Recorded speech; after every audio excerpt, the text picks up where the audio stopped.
Saudi আরব থেকে আসা দরিদ্র ও এতিম শিশুদের জন্য বরাদ্দ দুম্বার মাংস নিজেদের মধ্যে ভাগ করে নেওয়ার অভিযোগ উঠেছে জেলা প্রশাসনের কর্মকর্তাদের বিরুদ্ধেই।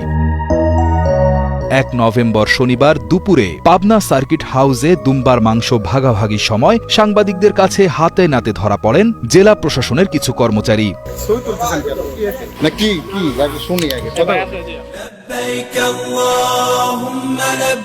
প্রতি বছর সৌদি আরবে হজের সময় কুরবানি করা হয় উট, দুম্বা, গরুসহ নানা পশু।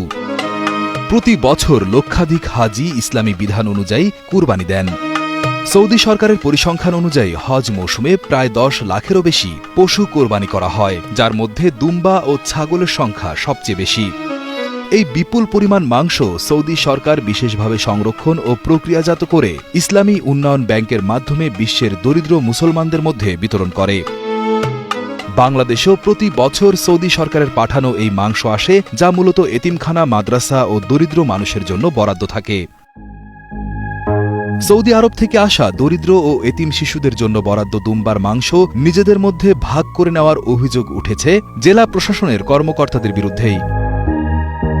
প্রত্যক্ষদর্শীদের বরাতে জানা যায়, এতিমখানা ও মাদ্রাসার জন্য বরাদ্দকৃত মাংস জেলা প্রশাসনের কিছু কর্মচারী সার্কিট হাউসে বসে নিজেদের মধ্যে ভাগ বাটোয়ারা করছিলেন। এ সময় সাংবাদিকরা উপস্থিত হলে তারা হাতে নাতে ধরা পড়েন।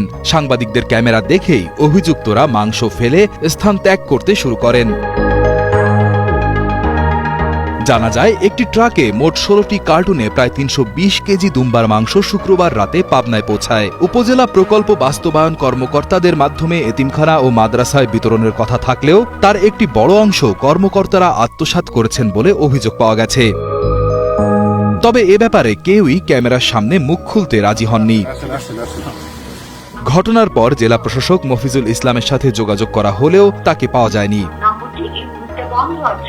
অতিরিক্ত জেলা প্রশাসক জাহাঙ্গীর হোসেন জানান, তিনি বর্তমানে ঢাকায় অবস্থান করছেন।